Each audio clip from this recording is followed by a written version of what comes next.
Good morning, friends. Today's session is going to be on fetal echo, the third in the series, and today we are going to talk on rhythm abnormalities.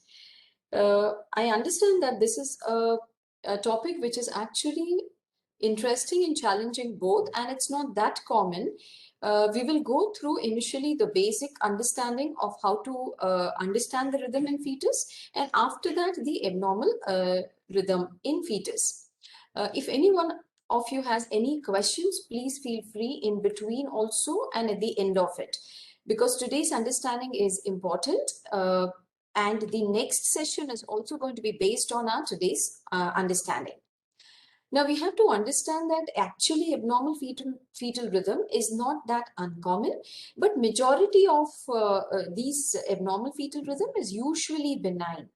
And most of the times they get picked up during anomaly scan or one of the growth scans where they think that the rhythm is not regular and they refer the fetus for further evaluation.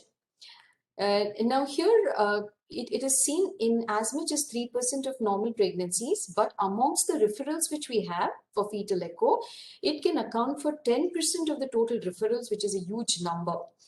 However, most of these referrals are commonly going to be for ectopics rather than tachy and bradyarrhythmias. The incidence of structural heart disease again would vary based on the type of rhythm abnormality, but on an average, only in 5 to 15% of the cases, you will pick up something structurally. Most of these hearts are structurally normal, and then we just have to deal with the rhythm. Now, before we go into it, it's very important for us to understand how do we define a normal fetal heart rate. Now, this rate does vary based on the gestation, and as the gestation progresses, the rate becomes a little lesser. So that's the general principle. On an average, it could be 140 to 130 plus or minus 20. So you would consider 160 as the max limit and 110 as the minimum limit for any time during pregnancy. Now, what are the types of abnormal rhythms? So primarily, we would classify it as tachy, brady, or just irregular. If it's tachy, how do I define it? Then the rates are usually more than 180 and it should be more than 10 minutes. Remember that if I apply a pressure with the probe on the abdomen, then also the heart rate can come down. So there are reasons where the heart rate can go up and down, but those instances, it is not sustained. You define sustained tachycardia when it lasts for more than 10 minutes. Similarly, bradycardia if the rate is less than 100 for more than 10 minutes.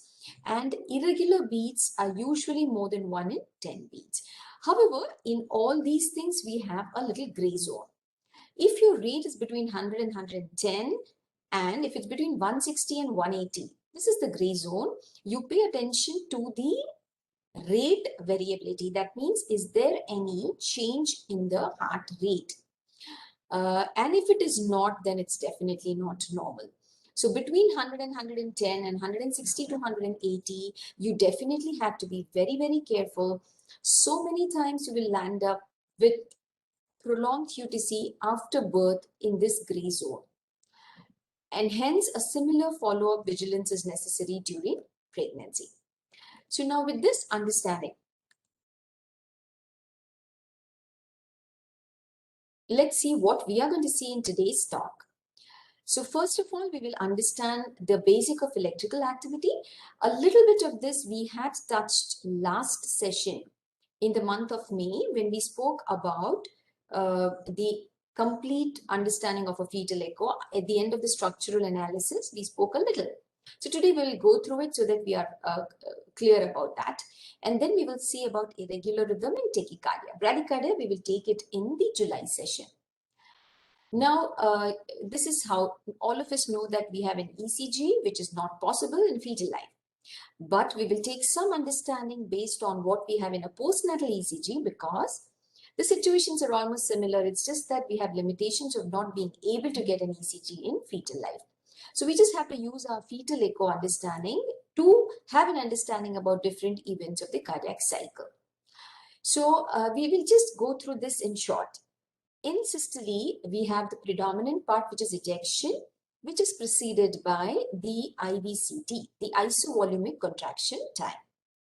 And then we have the diastole, where we have, as we know, the rapid inflow and the atrial systole as two major components. However, we have diastasis in between and the isovolumic relaxation time preceding the rapid inflow. So now in this components, we know that the ejection, the rapid inflow and the atrial systole are the most important phases, and they can be easily documented in fetal echocardiography. So here you can see, all of you know that the beginning of systole and the end of systole on an ECG, we would see it as the peak of QRS to the peak of T. And this is the systole. And the diastole is from again the peak of T to the peak of next QRS. So this is the general understanding. The conduction system is fully functionally developed by 16 weeks. But even before that, a basic understanding you will get. Generally, by 14, 15, 16 weeks is the time where we start documenting specific situations like PR interval, etc. In situations we will speak about in high-risk mothers. So these three predominant parts of the cardiac cycle, how do we see? We will learn now. This is the first one, the ejection phase. We know that the flow across the aortic or the pulmonary valve is going to be the V wave, and that is the ejection, and this is equivalent to the QRS on ECG. Coming to the rapid inflow and the atrial systole, we know that this is the E wave and the A wave. Similar to the postnatal echo, we have in fetal life the E wave and the A wave when we Doppler the mitral and the tricuspid valve. Unlike the postnatal echo, we know that the A wave is the dominant because the ventricles are stiff in fetal life. So the A wave is always going to be taller than the E wave till we reach term. This E and A will give an understanding about the rapid inflow and the atrial systole of the diastolic phase.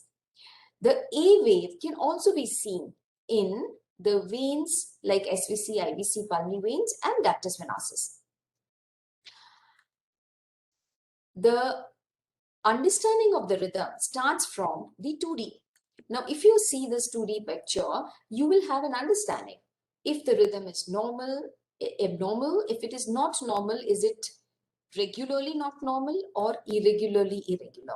So when as soon as you put your 2D understanding, you have a fair idea whether you are dealing with it or not. And over time, you will realize that you may not be even needing to calculate the heart rate except in the gray zone. If it's 220, your eyes will catch it up. And if it's 80 also, your eyes will catch it up. In the gray zone, sometimes you will. So you start with the 2D, and after that, you have two most important pillars of fetal heart rhythm understanding. One is in M mode and second is Doppler. Now, M mode, you actually try to position the heart in such a way that you put your cursor where you have the atrial wall and the ventricular wall being cut like this. So you can see here, this is the ventricle and this is the atria. You can also use other things like aorta, the way we use it for an M mode postnatally, AV valves, etc. But predominantly, if you have an atrial appendage, remember the appendage movement is very easily appreciated in fetal life.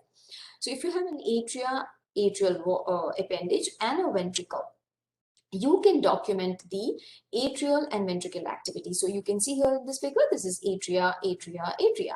And every atria is followed by the ventricle, ventricle, ventricular contraction.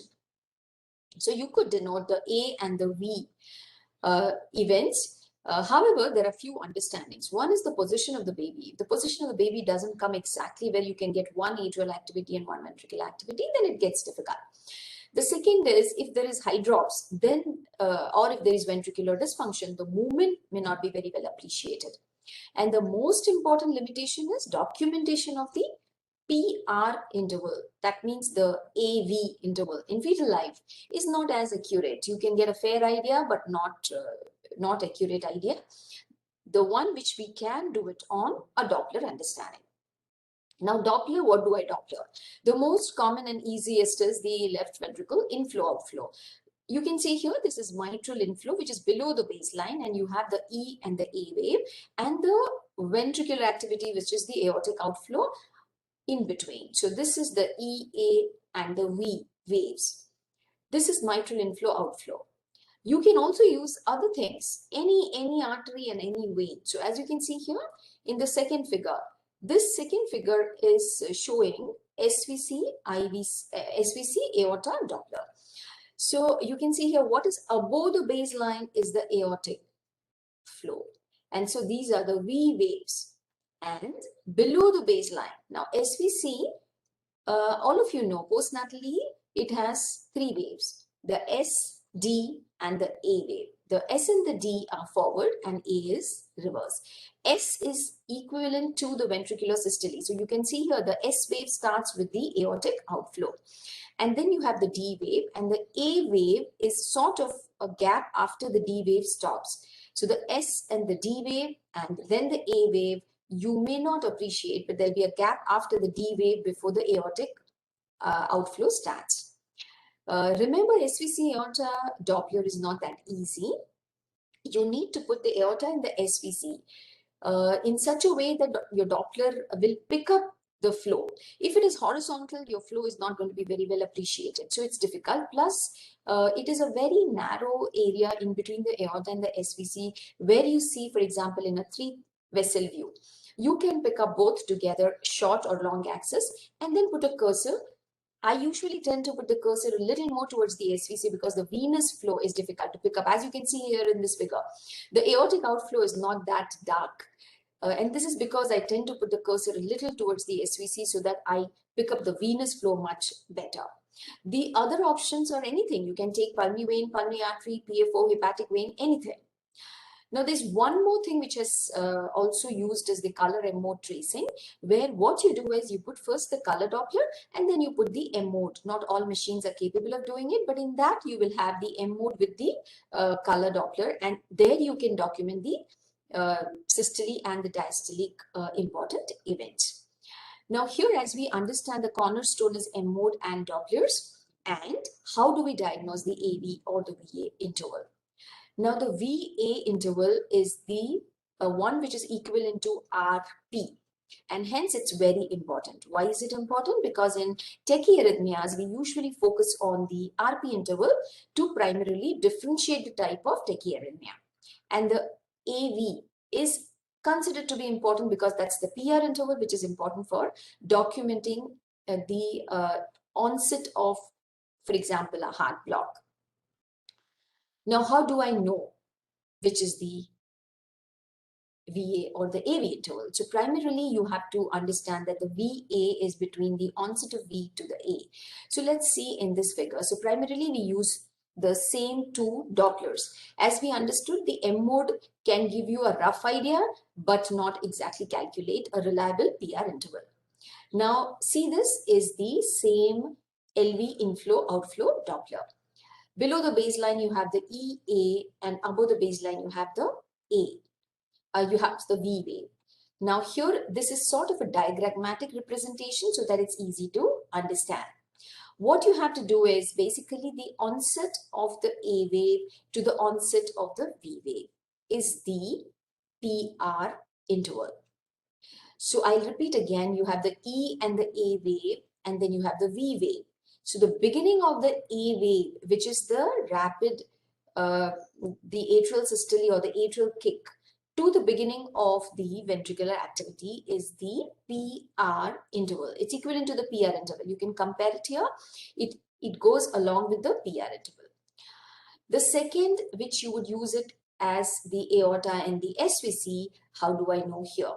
So here again, you plot your S and the D wave of the SVC. And then you have a gap at the end of the D and the beginning of the ventricular activity. This again correlates with the A wave, and this is the PR interval. So in short, the PR interval is equivalent to the A wave, which is a part of the diastolic phase. And this is how you calculate the PR interval. We will use this as we proceed further in the coming slides so that the understanding becomes better.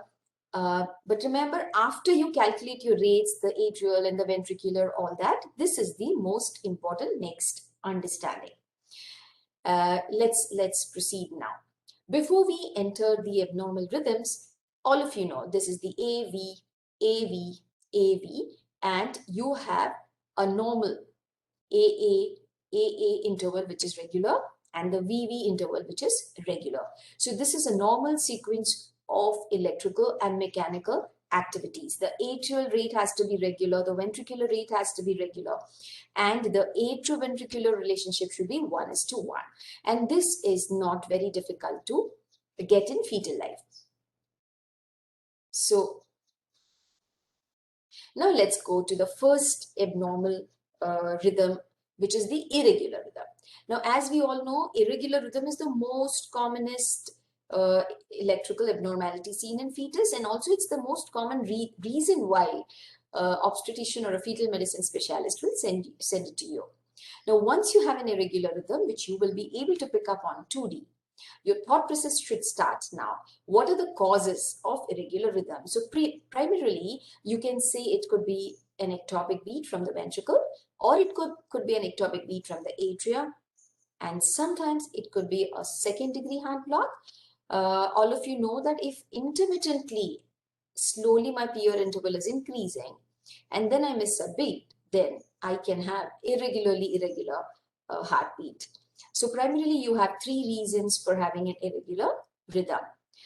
The most important is to understand the difference between a ventricular ectopic and an atrial ectopic. The second-degree heart block, to some extent, we will cover it up in the next month session because it's a part of bradycardia. Now here, ventricular ectopics and atrial ectopics. This is an important slide because lots of times it's confusing. And how do I know that it's coming from a ventricle? The principles are very, very similar. You could pay attention to the compensatory pause, etc. But it is little difficult because you have to separately map the ventricular activity, the atrial activity, and the way the atrial activity changes between the two will give you a clue. Now let's see ventricular ectopics. Overall, remember the possibility of atrial ectopic is very, very high. 90% of the irregular rhythms are atrial ectopics. The ventricular ectopics only account for less than 10% of the cases of irregular rhythm. There are few structural heart diseases you have to keep in mind. Primarily for ventricular ectopics, you will think in terms of abnormal myocardium. So it could be cardiomyopathy, it could be myocarditis, it could be sometimes tumors like rhabdomyomas, which are very common.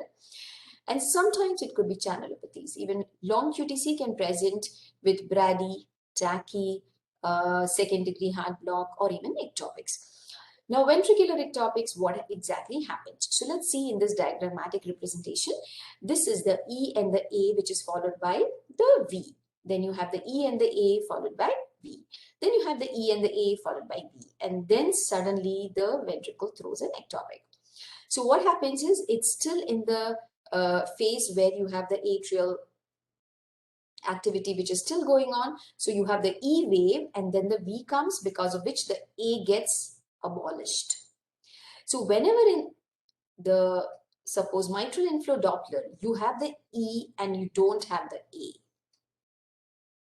then it becomes a possibility of ventricular activity. And after that, you have a compensatory pause, after which the E, A, and the V starts. So there's a pause. The primary most important thing is disappearance of the terminal part of the filling phase. The A wave disappears. And if you actually Doppler the SVC, you might have a prominent A wave because the AV valve is closed and the ventricle is contracted. So this is what is the most important way to understand a ventricular ectopic. Now compared to that, the atrial ectopics, as we know, it is very common. 80-90% of the irregular rhythms are atrial ectopics. Is it serious? Not really. Generally, these ectopics persist as the ectopics just like that throughout pregnancy, and most of them will disappear, if not at birth, in the first 1 year of life.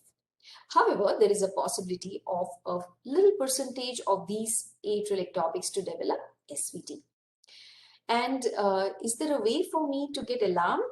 Yes, if I have persistent atrial bigeminy, couplets, triplets. So you have two ectopics together or three ectopics together, or I have alternate an ectopic sinus, and this is persisting.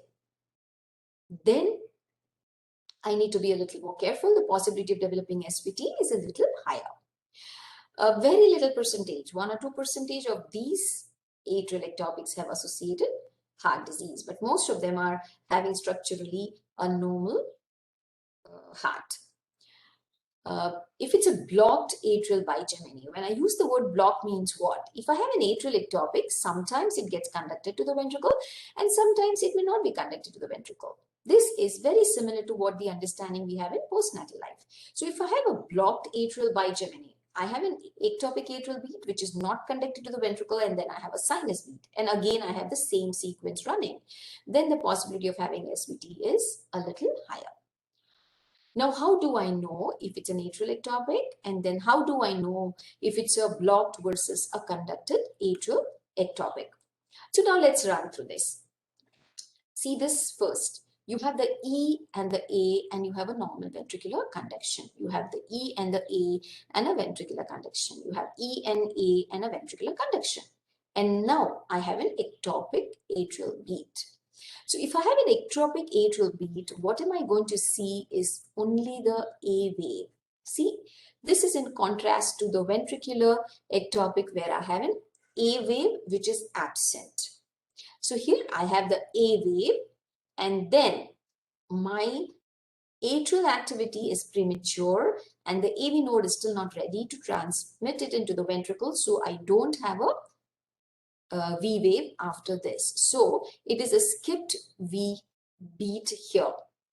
After that, the next atrial activity is sinus, but I still don't have E wave in that. So I again have an isolated A wave which is conducted. There will be a little difference in the two A waves morphology. And then you know that this is an ectopic, this is a sinus, but both will be primarily not E-A complex. It will be A wave followed by A wave. And then the sequence goes. There is again a pause here which you will see. And this is what you will pick it up as an irregular rhythm. The passive ventricular feeling does not happen twice. This is the characteristic of a blocked premature atrial contraction. The second is if I have a PAC which is conducted. Now here again the first three beats are conducted. And then I have an ectopic beat which is here seen as the A wave. However, the AV node is ready and it goes to the ventricles. The subsequent sinus wave then will have the E and the A component, both, but the gap between the E and the A will look a little more wider. And this is called the EA pause followed by the V wave. Again, you will appreciate in the ventricular beat some irregularity, and the beats are not going to be completely normal for two consecutive beats. So this is an A wave and this is the E and the A wave, which is the conducted PAC, following which the sinus beat comes. However, with a pause between the E and the A. So here the passive ventricular feeling just doesn't happen only once, whereas if it's not conducted, it happens twice. So now let's see how in practice I would see. Whatever we understood, you can pay attention to this 2D picture and see if you appreciate anything abnormal. Just this is how commonly when it gets picked up by the fetal medicine specialist saying irregular rhythm, this is what will come in front of you. You start your 2D picture and see this.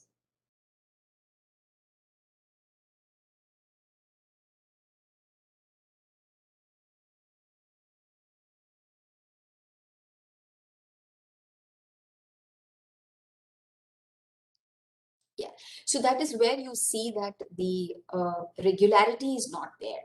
When you try to Doppler any ventricular activity, you will realize that this is how your rhythm looks like, and sort of a pause is there in between. So the next thing is, what is it caused by? So the first thing which you will do is the M mode activity. Now the M mode you can see here, I have taken a cut from the atria and the ventricle. It's a simple 4-chamber view. You put your cursor in such a way that your atrial activity and the ventricular activity gets mapped like this. And then you will have to see atria followed by ventricle, atria followed by ventricle, atria, ventricle, atria, ventricle. And then I have an atrial activity, but I do not have a ventricular activity. And then I again have an atrial activity and a ventricular activity. So I know that I have an extra atrial activity which has not gone to the ventricles. So this is likely going to be an atrial ectopic which is not conducted. So I have a fair idea of what is happening. Now let me see here. So you pay attention to this first. In the central part, you have the EA followed by a V. Then you have EA followed by a V. And then I suddenly have an A wave. You can see here, this A wave, this is not an E wave. This is an A wave, not followed by a ventricular activity. And then I have a sinus beat. This A wave will look very similar to this A wave. And then I have a ventricular beat. So you can see here, I have two A waves. This is an ectopic. This is a sinus. This is conducted finally. And I have no E waves for two consecutive beats. You can see some irregularity even in the preceding area and the following area. So they are not very occasional. They are actually repeated frequently. And if I take a long rhythm, I will be able to understand whether it's how frequent in 10 beats. Probably it's not going to be like a couplet or a bigeminy, but they're happening much more frequently for this baby. So if it's happening much more frequently, you will see a recording very haphazardly like this. You will have to go systematically, step by step, and pick up one sort of sinus beat, and then you will have to keep tracing and understand what sort of a rhythm. Most of the times you will have to take it and then go back and sit and study that rhythm. Now let's see this. Here I have the E and the A happening. So I have the E and the A, I have E and the A, I have the atrial and the ventricular, and then I have an atrial activity which is conducted, but there is some amount of irregularity which is seen here. When you Doppler this, you will realize this. So the first three beats, the EA is systematically followed by the V. And then I have an A wave which is also followed by a V wave. Following which I have an EA, but you can see that pause between the E and the A. So this is what is an ectopic atrial activity which is conducted to the ventricles. And then the next is a sinus beat, but the E and the A are separated a little more. You compare it with the other sinus beats. There's a little more gap, which is conducted to the ventricle. And again, it is systematically there. EAV, EAV. So this is what is a situation where you have a ectopic atrial beat which is conducted. So I think with this understanding, fair enough, you would be able to separate the atrial and ventricular. And if it's atrial, to differentiate whether it's conducted or not conducted. You can use the M mode, you can use the Doppler to fine tune your understanding. As we know, the incidence of CHD is very less. It most of the times will convert into sinus rhythm during pregnancy or in the initial few months. What do I tell the mother? Avoid caffeine, chocolates, tea, coffee to be kept at minimum, and close monitoring of the fetal movements. No panic. Extreme reassurance is important because the possibility of SVT is very, very little. When you are monitoring them, which is usually done once in 4 weeks for ectopics, the atrial ectopics need to be monitored by you once in 4 weeks. And whenever they have their obstetricians follow up, we know that they need to monitor for the heart rate. So you can tell the gynecologist just to keep an eye on the heart rate. What is your worry is only SVT. So if their heart rates are acceptable, they can follow up once in 4 weeks till that point in time they're going to deliver. Be careful of the risk factors as we discussed, the couplets, triplets, and bigeminy. Okay, I have a question here from Dr. Satish. Why there is no E wave? Because there is no passive ventricular filling. I'll go back to that slide where you had a question. Because the passive ventricular, see here, you have a beat which is not getting conducted. So the ventricular filling, the ventricular beat is not happening. Because of that, there are certain changes which does not allow the initial passive ventricular filling happening. Whereas here what is happening is the ventricular activity is happening. And then you have the passive ventricular filling, which is there. So that's how the difference is between the two. There is some amount of electrical activity which is different in both, because of which the passive ventricular filling does not happen here.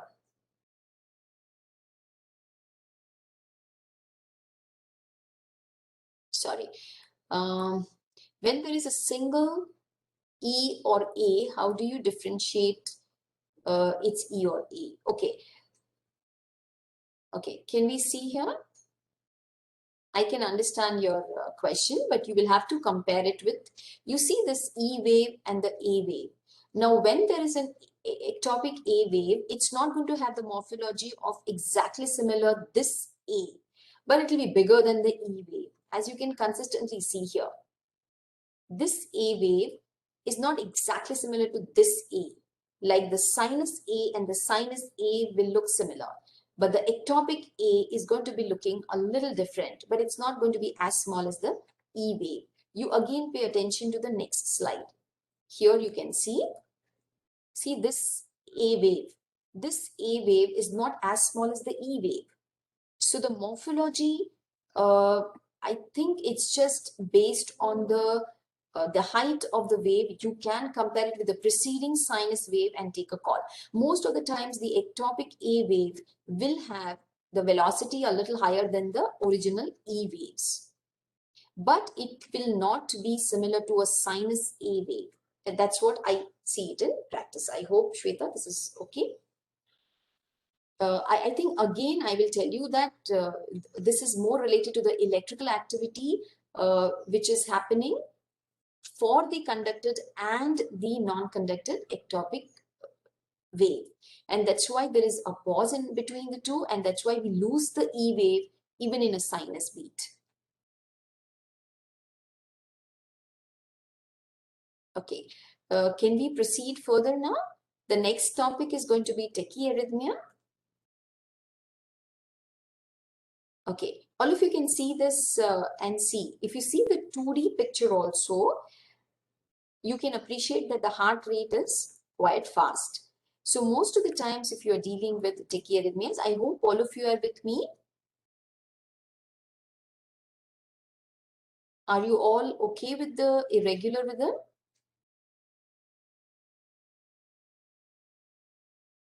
Okay, now you can see here the tachyarrhythmia. You can appreciate on 2D. It's not a very difficult thing to understand. So on 2D, you think the rates are quite high, and that's when you will confirm it. But before we understand how do you proceed, let's see a little about tachyarrhythmias. Tachyarrhythmias are actually much less common than brady. I mean, much less common than irregular rhythm. So 10% of the total arrhythmias are tachyarrhythmias. And most of the tachyarrhythmias do not have structural heart disease. What structural heart disease should I specifically look for? Same, Epstein's, presence of rhabdomyomas, or myocarditis. So these are the common things which you would look for. Primarily, you might have had a history of ectopics, but sometimes it's just de novo. So structurally, you can rule out Epstein's, tumors, cardiomyopathies. Then go to the next step, calculate your ventricular rate and see how long does it stay. Now, in general, there are two ways to define, but most of the people would say that during your study, if more than 50% of the times there has been a rate which is not normal, you would consider this as a persistent tachyarrhythmia. If it is less than 50% of the times, then it's sort of not persistent or intermittent tachyarrhythmia. The other way to define it is more than 12 hours, which is not possible for us. So we would consider this as 50% rule. Is persistent more common or intermittent more common? I would say persistent is more common. Intermittent is possible. You might end up with a case where the tachyarrhythmia will come and go. But many times it's usually persistent. Remember that physiological variability is also possible, but that's only for few seconds. where the heart rate usually does not cross 180 per minute. Now, going back to the definition, remember that it has to be more than 180, but 160 to 180 is a gray zone. Now, this next two slides are going to be just the theoretical understanding of tachyarrhythmia, and this holds true postnatally. So all of you must be very comfortable with this understanding. There are two more common tachyarrhythmias which are seen in fetal life. One is the supraventricular tachycardia or the reentrant or the AVRT, and the second is ectopic atrial tachycardia. These two are very commonly confused because you need to go inside and differentiate whether it's long RP or short RP. The third most common is the flutter, and I would say that I have taken it this way because the source is different. If it's an ectopic atrial tachycardia or atrial flutter, it is basically the pathophysiology which involves the automaticity. And if it is a reentrant tachycardia, then it can cause the typical SVT word which we use in fetal life. Now, ectopic atrial tachycardia, all of you know, it's a long RP tachycardia. So what happens is there is an ectopic atrial focus which then generates atrial tachycardia. You have the AA interval which is fixed and regular. You have the VV interval which is also fixed and regular. And this is a tachycardia which is a long RP tachycardia. That means it's like a short PR, which postnatally you will see as a short PR interval tachycardia. This is a long RP tachycardia. The onset is usually slow onset, slow offset. In contrast to that, the other reason where automaticity plays a role is atrial flutter. Atrial flutter, the common thing is what you have your atrial rate very high. Though the atrial rate is regular and the ventricular rate is regular, the atrial rate is much higher than the ventricular rate. And this AV block could be variable. It could be 2:1, 3:1, and it could change also. So you could have an irregular ventricular rhythm also, or a regular ventricular rhythm.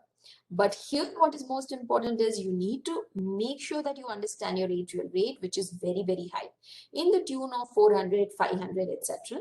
And the ventricular rate would be again based on how much block you have. Sudden change of the ventricular rate goes typically with atrial flutter. Now, in contrast to that, if you have your arrhythmia, which is related to a necessary pathway, it's an atrioventricular reentrant tachycardia, which is the most common fetal tachycardia. We will not go into these, whether it's orthodromic or antidromic. This differentiation may not be possible, but they are usually short RP tachycardia, which has an abrupt onset and abrupt offset. Suddenly it will come, suddenly it will go. It's a short RP tachycardia. Remember, if you have an AV block, it practically rules out an SVT. So this is another thing. Your PR interval is difficult to document, but your atrial and the ventricular rate are not that difficult. So make sure on M mode, on Doppler, you have a correct documentation of atrial activity, ventricular activity. If you have your atrial and ventricular rate different, it rules out a reentrant SVT. Ventricular tachycardia and nodal tachycardia are extremely difficult to differentiate. They are very, very rare in fetal life. And in that, what you will have is your ventricular rate could be equal to atrial rate, or it could be more than the atrial rate. We will see this sort of a differentiation in a chart later. And this can happen with prolonged QTC, which is not possible for us to document. So ventricular tachycardia, the indirect understanding is your ventricular rate could be a little higher than atrial rate sometimes if you cannot jot down the atrial activity as well. And second thing is subtle differences, ventricular tachycardia. Usually the rates are not very high the way it is with reentrant SVT. These subtle differences we will see as it comes. The reentrant tachycardias are extremely regular with fixed rates. They don't have variability. So this is another thought process with reentrant tachycardia. Remember, whenever you see tachyarrhythmia in fetal life, you start with an understanding that most common is reentrant SVT. Okay. Now, this is a very simple chart. As I said, it's not difficult. First of all, jot down your atrial rate and ventricular rate and see if the atrial and the ventricular rate are same, then it is commonly either supraventricular reentrant tachycardia or an ectopic atrial tachycardia. Don't forget, it can be sinus tachy also. If your atrial rate is more than ventricular rate, it's typically a flutter. And if your atrial rate is less than ventricular rate, in terms of documentation, it could be ventricular or junctional, both of which are much less common, very difficult to diagnose and very difficult to treat. Most common, as we said, is supraventricular reentrant. Another subtle clue, atrial flutter is usually seen only in third trimester. So if you have picked up an SVT, tachyarrhythmia in the second trimester, think about these two causes.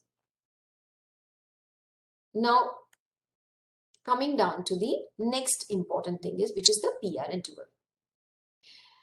If you have a short RP tachycardia, this is a reentrant. If you have a long RP, it is an ectopic atrial. And if you have an AV block, it's a flutter. So once you have done your atrial rate, ventricular rate, and atrioventricular coordination, the next important thing you will look for is the PR interval. Now, before we go down into the abnormal rhythm, don't forget there can be sinus tachycardia also. And how do I suspect sinus tachycardia? My rate could be borderline 180 to 200. I have heart rate variability. There are times where I can see it going to 160. There are times when I can see it going to 190. And the atrial ventricular rate is the same with AV conduction, 1:1. Typically, you will tell this as a long RP tachycardia because it's a short PR, as expected in sinus tachycardia. And if it's sinus, then let me see if the mother has thyroid issues, if the fetal distress, any evidence is there, if there is any other cause of fetal systemic issues like hydrops, anemia, infections, etc. Coming down to the most common confusion, reentrant SVT versus ectopic atrial tachycardia. Now, as we know, this is a short RP and this is a long RP. When we say long RP, it's usually more than 100 milliseconds. What is a normal PR interval? The normal PR interval usually ranges from 80, 90 milliseconds. It changes with gestation. It changes with the type of method which you are using. We will see this a little in detail when we are doing bradyarrhythmias. This is the VA interval. VA is equivalent to RP interval, and it's usually more than 100 milliseconds when we use the term long VA interval. If it's an ectopic atrial tachycardia, the onset offset appears slow, whereas if it's reentrant, it is rapid onset, rapid offset. The rates are usually a little higher in reentrant. Most of the times when you see an ectopic atrial tachycardia, the rates are 170 or sometimes 190, 200. But usually not 250, 260. Most of the times, if you have 250, 260, you are dealing with reentrant SVT. These are basic ways of differentiating. A little in detail, we can go through this. Now, in this chart, it's just a summary of what we understood so far theoretically. In SVT, I have an AV conduction 1:1, flutter 2:1, 3:1, ectopic atrial 1:1, jet and VTAC, ventricular rate could be higher. If my ventricular rate is around 200 to 300, I would think of SVT. A little lesser, I think of ectopic atrial. Flutter, my atrial rate is very high. And in jet and VTAC, as I told you, the ventricular rate could vary, but most of the times it will be in the tune of 200s.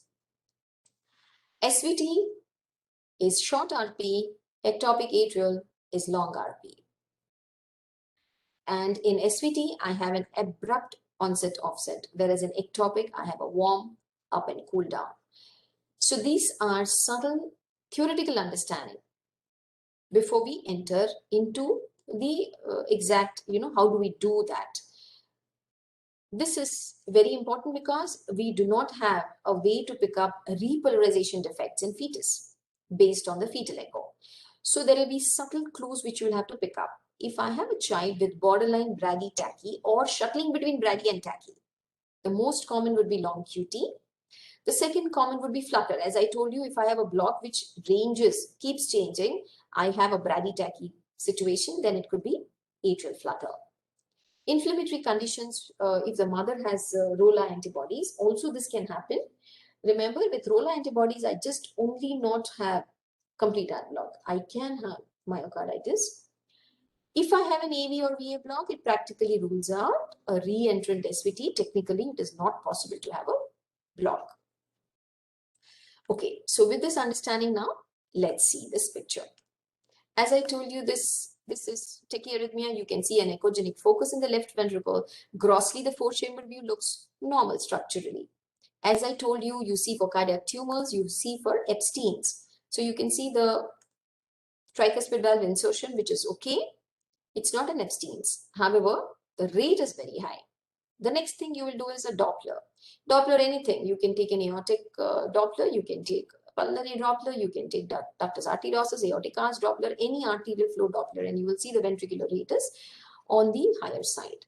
Here, I need to mention one thing. Many machines, if you use a fetal probe is usually the curvilinear probes, your preset needs to be adjusted in such a way that your beat to beat calculation of heart rate should be like how we do it in cardiac preset. Many machines, it's automatically set as double in the sense what I'm saying is, if I measure this to this, it will calculate instead of 208, 416. Then you'll have to take 2 beats instead of 1 beat. So always make sure the machine calibration is right. So this, say a heart rate's at 210, which does not look normal. You might do an M mode and realize here, this is an M mode not of atria and ventricle, but of the ventricles, only of a ventricle. And you can see that this rate is definitely on the higher side. You could measure the heart rate even in M mode and calculate the heart rate. So with this understanding, now I know there is tachyarrhythmia.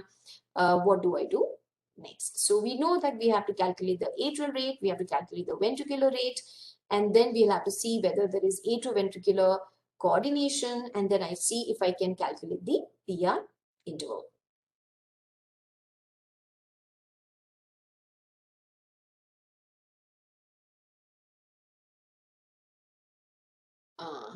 Okay, now let's see this. So in this M mode, you can see here, this is the atria and this is the ventricle. This is the interventricular septum, which is also coming in the M mode. Now the atrial activity, ventricular, atrial, ventricular, atrial, ventricular. So you can see here the atrial activity is quite regular. This is a situation where I have already understood that this is a tachyarrhythmia. Then I go into the atrial rate and the ventricular rate, and both of which are same. The atrial activity is regular and the ventricular activity is also regular. This is another M mode where I have actually shown this is the area where the AV valves are. This is the aorta which is still not opened up. Atrial activity, ventricular activity. So this is just to say that the atrial activity is regular and the ventricular activity is also regular. I come to the Doppler. As you can see here, this is the SVC aorta Doppler. You can see the venous flow below the baseline and you can see the ventricular activity above the baseline. And the atrial activity is regular, ventricular activity is regular. So what do I think now? My atrial rate is equal to ventricular rate. This is not sinus tachy. So the two most common thoughts will come to your mind. Either it's a reentrant SVT or it's an ectopic atrial tachycardia. So now I have to rely on PR interval. So now just see this picture. You think this is a little different compared to the normal SVC aorta Doppler, which I measured it. Now here, this is the S and the D wave. I have a gap after the D wave, correct? And this is the ventricular activity. So you will measure the distance between this, the end of the D, which is the beginning of the A and the beginning of the V. And you can see here the distance is significant, significant distance. As we understood, the distance usually is more than 100 milliseconds. A very subtle clue you can see here on M mode. See the atrial and the ventricular. After the ventricular, my next atria. So the VA interval is actually much more compared to the normal VA interval which I see. And this correlates with your Doppler. So if I am looking at a long VA, which is a long RP tachycardia, this goes more in favor of ectopic atrial tachycardia. Now, this is very much in contrast to the next, which you will see here. Now, here on Doppler and M mode. So the first is the M mode, and see here, this is the atrial activity. So here, this is the other way. You can see here on the 2D picture, this is atria, this is ventricle. So I have my ventricles on the top. Usually the ventricular M mode will show a myocardium which is a little more thicker. So this is my atrial activity, ventricle, atrial, ventricle, atrial, ventricle. This looks very similar to the normal sinus beat. The PR interval looks a little more compared to the previous figure. So this is atrial ventricular, atrial rate regular, ventricular rate regular. Now here you see in the Doppler. Doppler is there for mitral inflow, outflow and of SVC aorta. The mitral inflow, outflow also you can document the PR interval, where you can see here the one above the baseline is the E and the A, and below the baseline is the V. Now the end, so you can see the beginning of the A to the beginning of the V is your PR interval. And here in the SVC or the Doppler, you can see here the SD and the end of the D and the beginning of the V. So this is the PR interval, which looks much shorter compared to the previous patient. So this is a short PR, the short RP tachycardia, which is commonly going to be the reentrant type of an SVT. I have just kept this as a documentation because here you can see you have the same image where you can see SVT and then you can see the sinus rhythm. The heart rate suddenly drops. This is an abrupt offset. And this is something where you would favor a reentrant SVT. And also second thing is this probably is not going to be a persistent SVT. Your management sometimes could be different. So with this understanding, I think this is just to say that sometimes you can have cardiomegaly, sometimes you can have AV valve regurgitation. You need to run through your cardiovascular profile score, not usually step by step, but in borderline situations, you will have to run through. We did understand the cardiovascular profile score in the previous the previous class. I think what I will do is we will complete the approach to fetal tachycardia, and the management we will probably take in the next session because I want 5 minutes to be left for all of you to just create have questions about today's session. The management we can take it in the next session. So how do I approach a fetal tachycardia? Heart rate calculation, atrial and ventricular, whether it's regular or not, the atrioventricular relationship, and the AV and the V interval calculation. Along with that, I will also have a structural understanding, assessment of cardiovascular profile score, and also in case the myocardium is not normal, I will have an additional understanding of function of the heart. Very important, make sure that you ask for a family history of arrhythmias or sudden death, and make sure you ask for fetal movements. This is again the same summary. If it is sinus tachycardia, AV, AV, AV, VA is more than AV. The rates are usually 180 to 200, atrial and ventricular rate the same. If it's a supraventricular tachycardia, my short RP tachycardia, VA interval is shorter. It's usually a fixed rate and rates are on the higher side, atrial ventricular rates same. Ectopic atrial tachycardia, it's a short PR or a long RP tachycardia, and rates are a shade on the lesser side most of the times. And atrial flutter, atrial rate is much higher than the ventricular rate. You can have a tachybrady situation, and atrial rates are very high. The same flow chart. Heart rate heart rate more than 180. I'm really sorry about this. 1:1 AV relationship. Then further check PR interval and see if it's going to be a sinus tachy, ectopic atrial tachy. These two will have a short PR. This is going to have a long PR. And not in 1:1 relationship, atrial rate bigger, atrial rate more than the ventricular rate if it's flutter, and atrial rate lesser than the ventricular rate, it's ventricular tachy. So with this understanding, I think treatment, we can take it in the next session. We will club it with Brady because Brady is not as long. So we will be able to finish in 1 hour in July. I think we will go, if anybody has any questions, because it's close to 9:30, I'm sure all of you have to go back to work. If anybody has any questions, feel free to ask.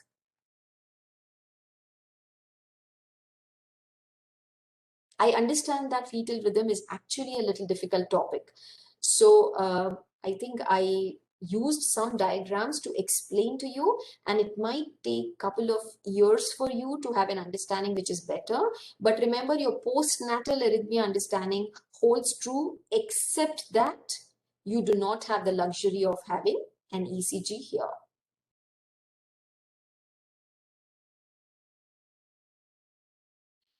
Any questions?